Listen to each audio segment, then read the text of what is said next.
Hello, this is Father Hightower, and welcome to Vox SFX, the voice of St. Francis Xavier Parish in Missoula, Montana.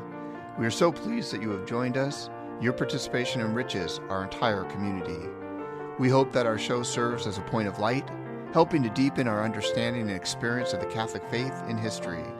So join us as we seek through prayer, study, interviews, and discussion the roots of the practice of our faith. God bless. St. Francis Xavier Parish in Missoula, Montana, has been granted the great honor of hosting the relics of Padre Pio on August 25th and 26th. This is a very exciting time for us, and it is a rare treat outside of where he normally dwells. But let's talk a little bit about Padre Pio. Who was this man, and why is he so important to us as Catholics?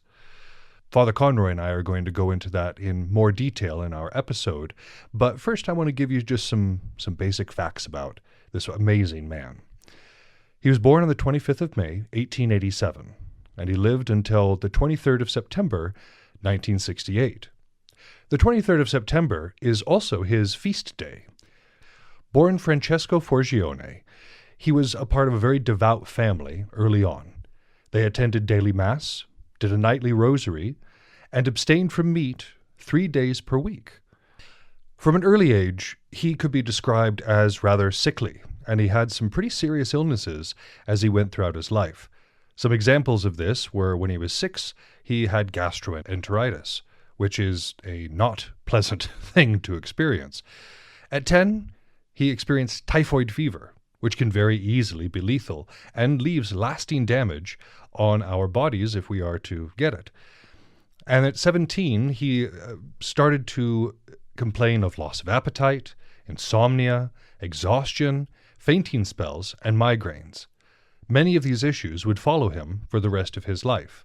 Despite these things, he lived to be rather old. But in addition to this, what he brought to the world were a plethora of spiritual gifts. For instance, he was noted as having the gift of healing. One notable example of this was a blind woman who came to him, and she was healed of her blindness, and even though her eyes were still white, she could see. He was known to bilocate. He was caught levitating a few times. Prophecy was also ascribed to him. He could practice extraordinary abstinence from sleep and nourishment. He had the ability to read hearts, speak in tongues, rally those to convert to our faith, and had pleasant-smelling wounds, which is interesting to me. A friend of mine informed me that those who fast frequently will also develop pleasant-smelling wounds. That's an interesting phenomenon. So this man was fascinating in the scope in which he covered, and the devotions to him are extremely strong. Father Conroy and I are going to talk a little bit about devotions and what their place is in the church and what they kind of mean for us as the faithful, because some of us may not necessarily know exactly what a devotion is or how it works. So we're going to go into that a little bit in this episode as well. And before we continue, I just want to invite you to, if you're listening to us on YouTube, subscribe to this page and give us a like. It helps us with the algorithm. And if you're listening to this in podcast form, give us a subscribe wherever you're at as well. And we'd love a 5-star review if that's how you feel, but any review helps as well. This is a small way that you can help our show and get us into a place where we can reach more hearts.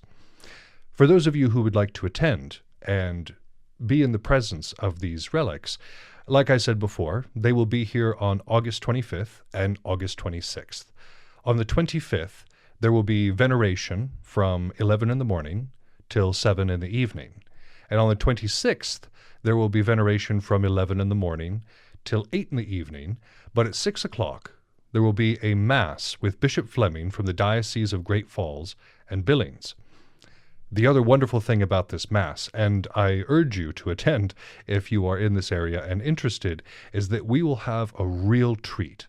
A world-renowned vocalist who was voted the best Christian musician of the year, Luciano Lamonarca, will be here performing with the choir for St. Francis Xavier. So we are getting double honored here by being able to have this amazing performer and the relics of Padre Pio available to us to venerate. There have been many healings that have been attributed to those who are in the presence of and practice the veneration of these relics. So if you are in need of healing, or a loved one is in need of healing, or indeed if we look at the world and we say, this world is in need of healing, we invite you to come pray and be in the presence of this amazing, amazing man. So, let's get into it. Sit back and enjoy as Father Conroy and I talk about Padre Pio, devotions, and their place within our church.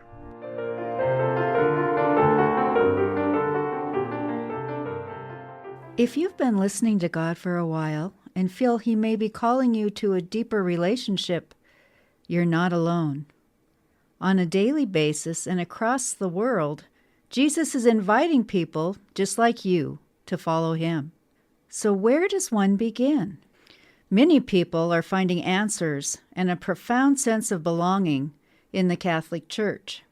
Whether you're new to Catholicism or have been away for a while, you are always welcome home.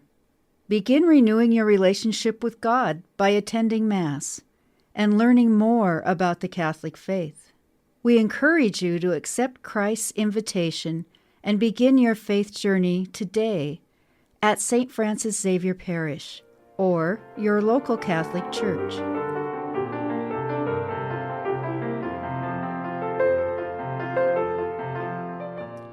With us in the studio today to talk about Padre Pio is Father Conroy. Father, thanks for coming on again. You're welcome. So we have a pretty exciting topic given the relics of Padre Pio are going to be here at St. Francis Xavier. Let's jump right into it. Who was Padre Pio?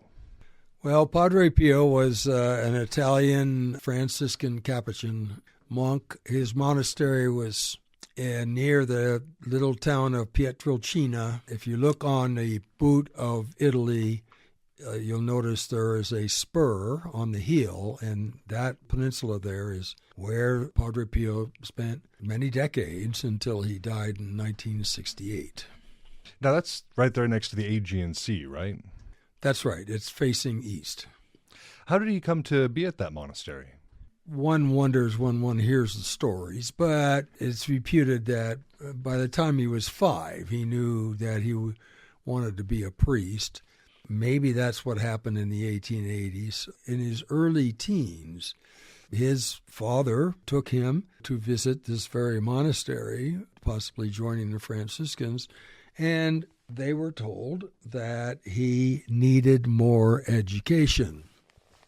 So, according to the biographies, his father actually went to America to earn enough money to afford to provide tutors. When he was 15, they went back, and the Capuchins said, okay, yeah, he's up to snuff. So he joined the monastery when he was 15 years old. One is under the impression that that was pretty much the way it was. Young men and young women joined religious life in their early teens or mid-teens. The thing that strikes me about the narrative is something that's quite unfamiliar to us in our modern American times. That sense of possible vocation was not only encouraged, but it was worth making sacrifices for on behalf of the parents. Now, my generation, us baby boomers, I don't think our parents were that encouraging of their sons and daughters becoming priests or nuns. But certainly my generation, the boomers, we were the generation that wasn't going to have somebody else's trip laid on us. And so when we became parents, we weren't going to lay any trips on our children, which is why so many boomers did not raise their children in the Catholic Church. A very common phrase was, I'll let them make their own decision when it comes time for that. first of all, they're not raising their children with a certain set of values that are their values, and they're not considering that laying a trip on their kids. But to raise them with religious values, which presumably they'd be free to reject later, would be laying a trip on them. So it was a logic that didn't make any sense. Well, isn't that the whole point of our process of First Communion with our baptisms and then finally confirmation? It's kind of that idea of, okay, we're raising you within the faith, but then that final step is up to you. Well, it is, except if you ever saw The Sopranos, it really wasn't up to I think the radical era of that is past. The value of sending kids to Catholic school is going through a bit of a renaissance. In the 50s, when I was a kid, there were Catholic schools. Now, the thing was, there were also nuns. And the economics of private grade school education, with the absence of nuns who didn't have to be, quote unquote, didn't have to be paid anything, and professional school teachers who have to be paid because they're trying to raise families too. Economics is a big part of all of this, not just cultural. I don't want to lay a trip on my kids. Still, in Padre Pio's case, when he was a young child and showed interest, his family made sacrifices so that could happen. So he enters the monastery at age 15, and so 15, I think it was like 1903. It wasn't until 1918, so near the end of World War I, in which he served for a short period of time as a Franciscan monk. In the medical corps, right? In the medical corps, yeah. But monks were getting conscripted by the Italian army. I guess that also was a thing that happened. In 1918 was when the first hints of what came to be the stigmata. He started feeling the pains of the wounds in his hands and his feet and his side. And the external manifestation of those, which is the 5 wounds of Jesus at crucifixion, began to appear in 1918. And in the next couple of years, there were considerable investigations. And my understanding is that the Vatican was pretty skeptical at first. Yes, quite skeptical.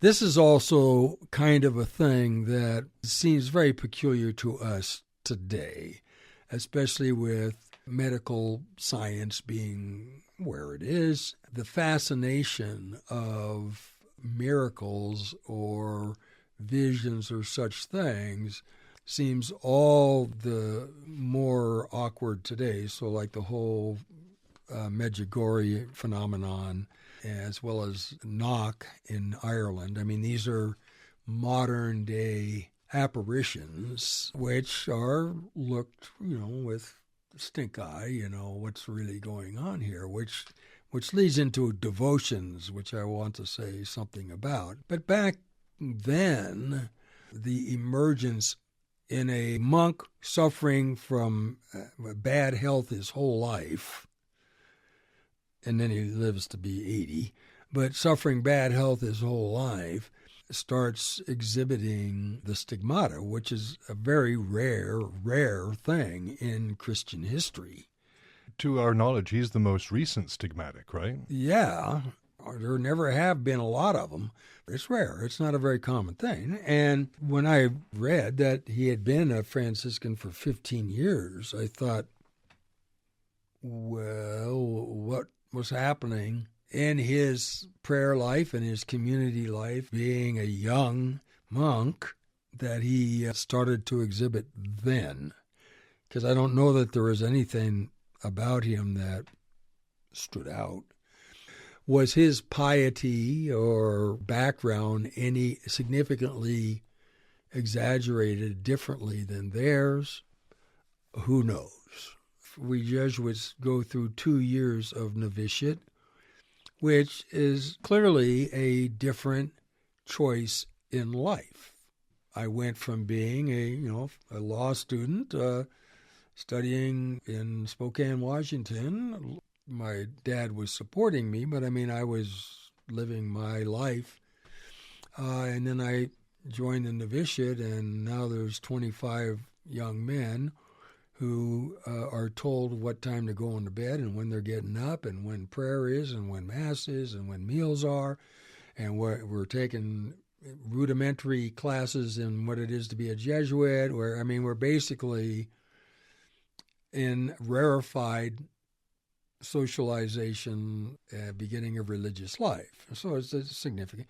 Living that closely together and doing such things in a communal way together, various peculiarities and oddities sometimes are highlighted. Well, I imagine it's quite an adjustment. Well, yes, but you can't hide. So sooner or later, if you're crazy, it's going to come out. If you've got quirks, they're going to come out. If you're clever and you think that you're not falling prey to pride or falling prey to this, or you're showing resistance to being obedient or whatever, everybody can tell. Was Francesco, now Pio, because he's taken on the religious name, weirder than other people? Or was he? Well, no, Pio's just kind of, he's Pio, he's the way he is, and devout, and maybe a little scrupulous, who knows? But now he starts exhibiting, and of course then the things are, okay, what is this? Is this an over-dramatized ego? Is he doing this to himself to draw attention? Well, it wasn't uncommon in World War I for soldiers to use carbolic acid to make it look as though they were injured so they could get out of service. And that was one of the accusations, of course, is that he knew how to burn injuries. He had witnessed soldiers doing just that. So did he start burning his own stigmata? And one would have to ask, well, to what end? Was he seeking attention? If he were doing it himself, to himself, he wouldn't have been able to pull that off for the next 50 years. Very true. I mean, come on. Boy, that's a real commitment. And again, he's living in a community where you see one another every single day. People would notice. People would notice over time, I would think. One would think. Okay, so anyway, here we are. It's Catholic Italy, where devotions reign supreme for centuries. That's what people had. So even illiterate people in the early Middle Ages learned the Bible stories by praying the rosary and listening to the mysteries. So that the devotions were illiterate people's access to the sacred. Well, they weren't able to read the Vulgate at that time. They weren't able to read, sure. And then, holy people would come in and out of history and in and out of people's lives in certain areas.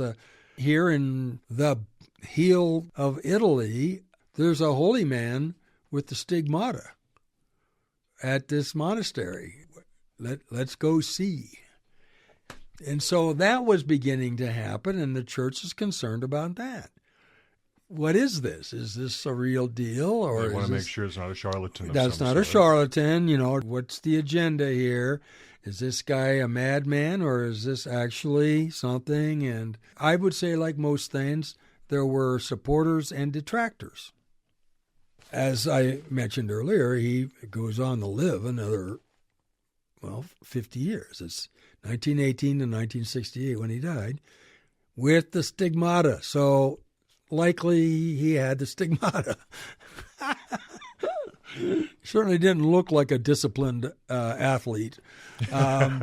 No, also some of the reviews when they studied him was that he was not particularly bright, and apparently he wasn't particularly bright when they first took him to the Franciscans. And he didn't particularly stand out in eloquence, but he did seem to be consistently devout and prayerful and humbled, if not embarrassed, by his wounds. It wasn't like he was walking around being like, hey, look at me. Yeah, no, right. It did not appear to be that way. apparently people would come and he became a confessor. Now, we just celebrated the feast of St. John Vianney. Now, there's another case of like, you got to be kidding me, right? So, singing his praises, it was said that he heard confessions for 16 hours every day. Well, like I said, that sounds like a crazy man to me, you know. As somebody who hears confessions yourself. Yes, which, I mean, it's a great sacrament. That's a lot of work, though. But yes, 16 hours, one might say maybe obsessive. And the thing is that's the thing about saintliness or holiness, can take on the appearance of obsessive compulsive behaviors. I mean, Francis Xavier was said to have baptized 100,000 people, something, you know, who knows? So much so that his arm has been taken off his body and it is taken around the world for devotional purposes. And of course, his arm is not corrupted, right? So let's do that. Let's cut off somebody's arm, because with this arm, he baptized 100,000 people. It sounds crazy. Let's now divert into devotions. In Roman Catholicism, we pay attention to doctrine and to things that matter. And these are proclamations of faith. We do it in the Nicene Creed, the Apostles' Creed, when we're baptized or baptizing. Every Easter we renew, do you believe in God, Father Almighty? There's certain things we stick by that to be able to call yourself a Catholic, you have to believe this. These things you have to believe to be a Catholic. It's our standard. Well, devotions have nothing to do with that. Okay. You don't have to have a devotion to the Blessed Virgin Mary to be a Catholic. That your salvation is not dependent on whether or not you have a devotion to Mary, or whether or not you have a devotion to St. Francis Xavier, or any other saint. I mean, devotions are not for that. We don't worship saints. That's not a part of the faith and necessary for salvation. It's more of a reverence thing. Well, it's a devotion, okay? And so why is a devotion a valuable expression of our faith?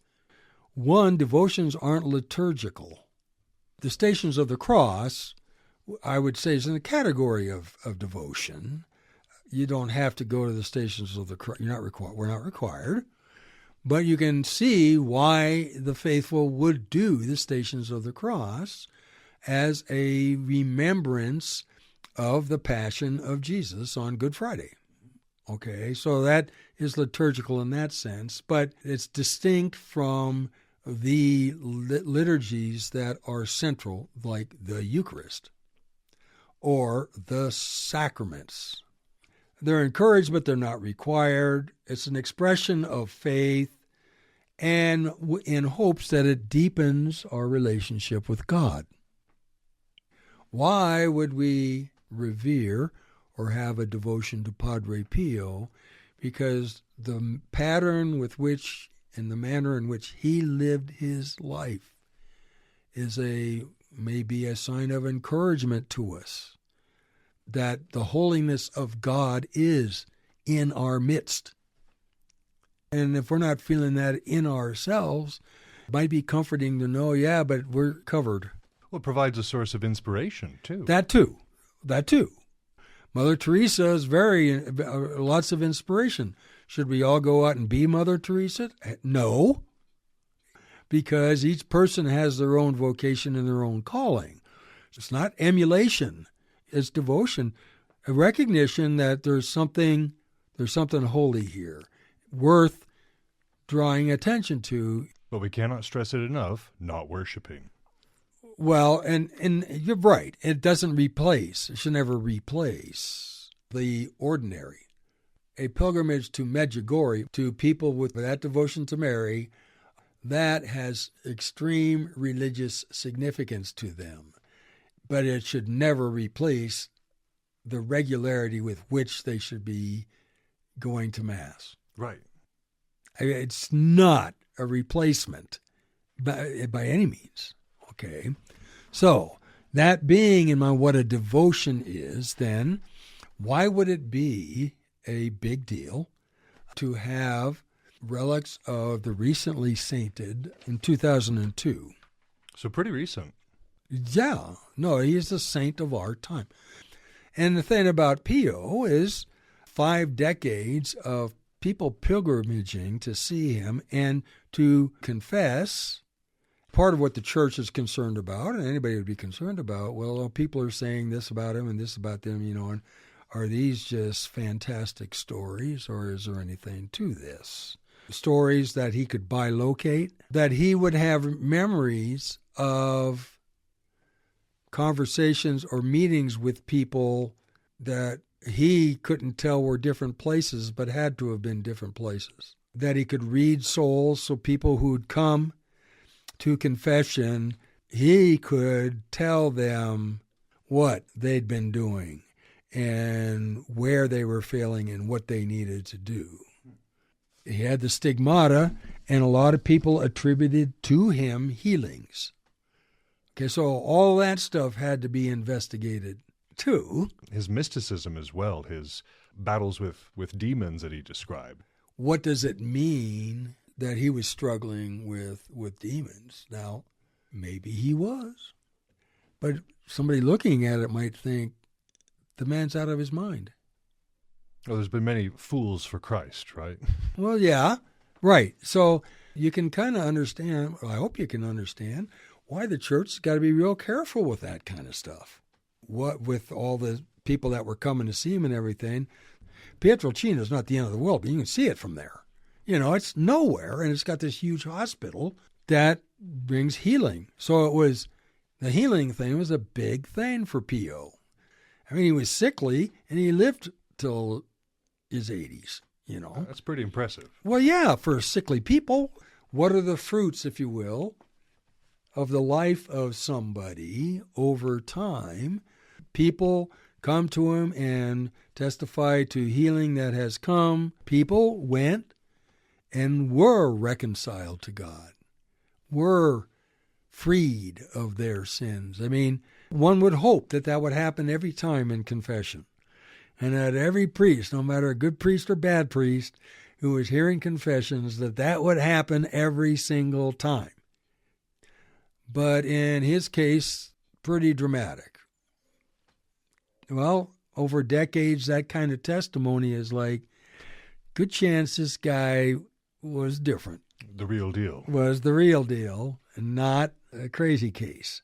And suffered the slings and arrows of demonic struggle. Mother Teresa, at the end of her life, talked about decades of wondering whether or not she believed. People who are really invested, I think, in following where the Spirit is leading them, they're welcoming into their lives those kinds of struggles. So is that worth paying attention to and emulating in our time? I'd say so. I was contacted by the Padre Pio Foundation. The purpose of the foundation is to carry on Pio's ministry of bringing healing to the world. And so they build hospitals around the world and support operations that deal with the sick. And so healing is a big part of the devotion that people have to Padre Pio. Now, I was contacted when I was back in Congress by the CEO, who happens to be an Italian tenor from Pietrelcina. He sings in the opera in New York City. I mean, he's world-renowned. And he was just declared the best male Christian artist of the year, and he's coming to Missoula. Impressive. Yes, he is. And you may well be singing with him. Oh, my goodness. Would that be a treat or what? Yes, for all of us, I might add. So, yeah, he's coming with relics, and he's bringing his wife and his son. He claims that his son is the result of the intercession of Padre Pio, because he and his wife couldn't have children. But they asked for Pio's intercession, and We now have Sebastian. But I'm not a really strong devotional kind of guy either. I'm way too much in my head. But I don't deny its significance and value for the faithful. And that's the hope that when those relics are here, that the faithful of the city, as well as the state, and from Idaho and Spokane as well, especially those who are in need of healing or wish to seek healing for a loved one or something. So, I mean, that would be the principal devotion. Why would we pilgrimage to Missoula? Well, because the relics of Padre Pio are there. Well, a lot of people have been healed through intercession of Padre Pio. Kind of a big deal. Well, it is if that's what you need. And I've seen the power of healing in prayer and in intercession in people's lives. It depends on how you view such things. But there's nothing like the immediacy of a person's need to focus on the gift of God in a person like Padre Pio. Now, we could pray straight to God. God, please heal me. But anybody else out there that can put in a word? So a Protestant who would say, well, we don't worship the saints or this or that. There may be a Protestant listening to this and is thinking, I don't care if it's a saint or not. If this guy can heal me or my mother, I'm coming. And even that can sound like looking around for a trick or something, but we're talking about engaging the spiritual life and the relationship with a God who has chosen to dwell among us and has missioned us through the Pentecost to carry on the ministry of healing and forgiveness and all the rest. And this man, Pio, seems to have done that very well and is doing it still, if we're true to what we believe. He still lives. He still mediates the healing of Jesus Christ. When he was alive, that's what he did. Well, he's still doing that. And again, it's a devotion. So it's like, even if there's a Protestant out there that says, you don't have to be a Catholic for this. And doing this or believing this or having a devotion isn't convicting you of being Catholic, if that's a problem for you. It's not that. It's not on that level.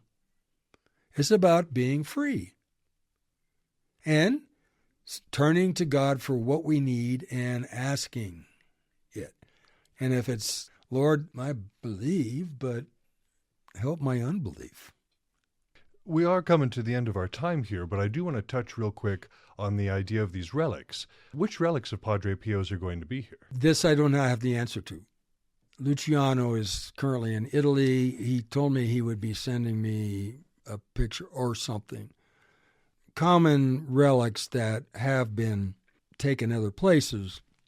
The most, I would say, recognizable would be the fingerless gloves that Pio wore to cover up the wounds. Well, those have his blood and serum on them. First class relic would be his hand. Right. Second class, something that touched his hand. So the wood of the cross is a second class relic. Something that touched Christ but wasn't a piece of It wasn't Christ. him. Yeah, Right. That's right. Touched him. So it would probably be like clothing. My guess that's what it would. We've got bone chips or something of St. Francis Xavier or our relics of St. Francis Xavier here. I don't know if there's bone relics, bone fragments or something, but I'm pretty much guarantee there'd be a glove. And there's, more, I wouldn't say extreme examples, but like the head of St. Thomas Aquinas is often on display, which, to coin a term, is pretty metal. Oh, is that right? It's metal? That's pretty metal. Well, yeah. But, in 50 years of stigmata, there's a lot of cloves. Sure. But to be preserved, but devotionally venerated as a physical reminder of the incarnational salvific mission of Jesus Christ. We're saved body and blood as well as soul. And so to have physical evidence of that ministry and that healing and that reconciliation in our history is, I think, a very human thing, too. It matters. It matters that there's this thing here. I mean, it matters that Mecca exists to Muslims. The Kaaba. It matters, that there's the Western Wall. These things matter physically because we are physical. I am very much looking forward to being in the presence of the relics of Padre Pio, and thank you for coming on and helping educate our listeners a little bit. And if you want to come by St. Francis Xavier and check them out, please do. All right. Well, good. Well, it's nice talking to you all. Hope to see you end of the month. Appreciate you coming on, Father. Bye-bye. Thank you for being with us today as we walk as pilgrims this road together. If you feel called to learn more, please consider checking out St. Francis Xavier or your local Catholic church. All are welcome into our community as God loves us all equally. If you are interested in supporting the Vox SFX podcast, please visit sfxmissoula.org/donate. Until next time, go forth in peace and be the light of Christ in someone's day. By Jove, we've got it.